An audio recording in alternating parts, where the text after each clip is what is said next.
We have early, mid, and late game. And the definition are 0-15 minutes, 15-25, and 25 until the end of the game. Why do we choose those? Because those are the moments where wave evolve. What that means, it is like in early game, we have a siege minion every 3 wave. So we have wave A, wave B, and wave C, which means every 1 minute 30 we will have a cannon wave. The mid game, where we have a cannon minion every other wave, okay? Not every wave, which means every minute there is going to be a cannon wave.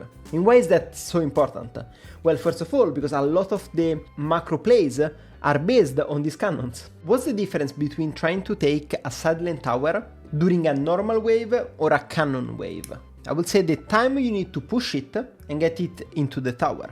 That's like the first most important difference. Then there is a second one, which is when the cannon wave crash, which takes longer, then I have a lot more time to play with the tower, because the cannon tanks a lot. It is very important because that's the way that the split pusher use to take side tower in front of tanks. Most of the time you maybe are able to use Demolish proc, but it's not something that you're 100% sure that you're gonna able to make. Okay? You might have to tank 1 or 2 tower shots to do the Demolish. But when you crash a cannon wave, first of all, it is almost impossible to not be able to do Demolish. And also, you're able to attack the tower multiple times. Every cannon wave in mid-game, so from 15 to 25 minutes in the game, arrive at around 30. Why is it important? Because now you could, in theory, predict when you want to go for a side lane push with Nessus, for example. And that's extremely powerful on how you will dictate your mid-game. Recently, there has been another change. There was a change in wave speed. I will not go too much in details over this, but it's important to note and to understand how these interact with the game. So in early game, waves are partially synchronized. Basically, the way that waves works in early game, it is like they arrive together in mid and side lane. Okay? How is Riot able to do that? Well, basically, there is a buff on side lane waves. They have a moving speed bonus of 120 to 0, depending on the minute of the game. So that the wave arrives together in mid and side lane. Why was this done? It was done to nerf shifting in early game.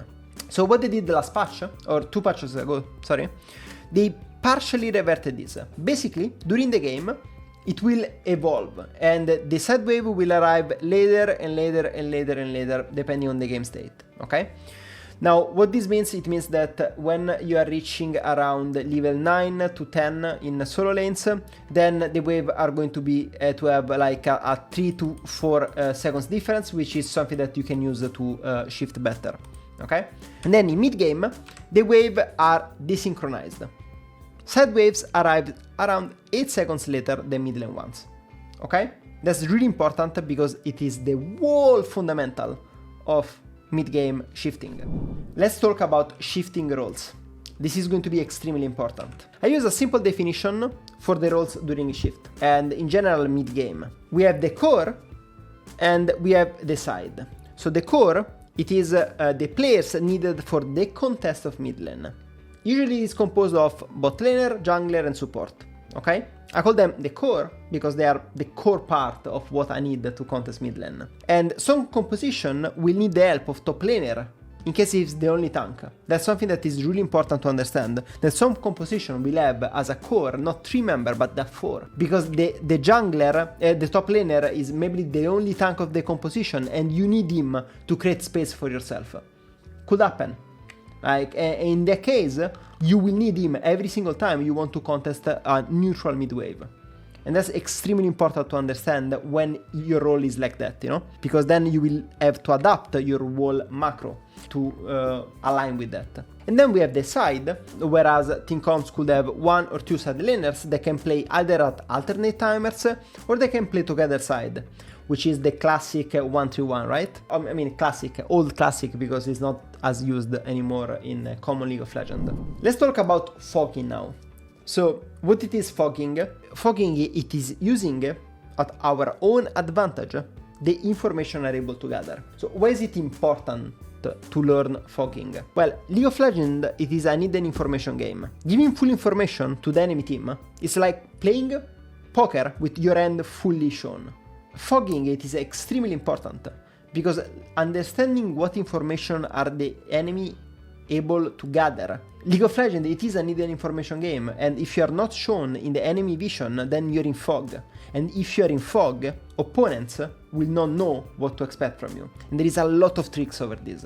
Let me explain and let me go over some of them. For example, something that Zeus does incredibly well, and it's so cool to watch.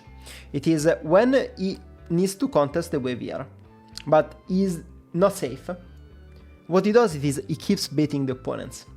What he does is like, he stays here in fog, and he comes up, he takes one minion, one single minion, and then goes back in fog.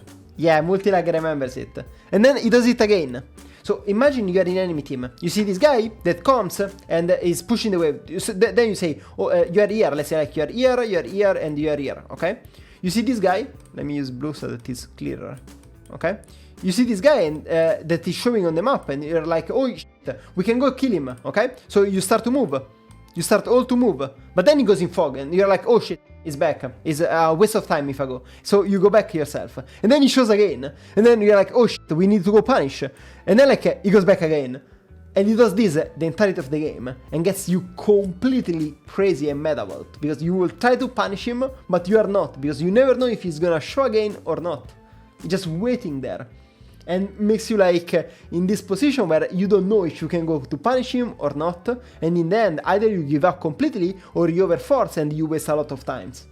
And that's really good to do, and that's why one of the applications of why fogging is so important. The second fogging step, it is the basis of the 2-lane system. What it is the 2-lane system? Well, I mentioned before the 1-3-1. What it is 1-3-1? 1-3-1, it is like when our formation on the map, it is like being 1 inside, 3 in the mid, and 1 in the side, and we are playing like all the lanes at the same time. Now, this is not really possible or useful in most of the games in League of Legends anymore. What I mean, it is like the way that you play 1-3-1 nowadays, it is like you open 1-3-1, you open like this, and then you keep developing, and when you reach neutral, you play alternate 1-3-1, which means like you contest mid wave as 3, and meanwhile you're contesting mid wave. This is like the shifting, by the way, but it's whatever. It's a bit of an anticipation. You stay here in the overing, okay, with this guy, and this guy contests this wave.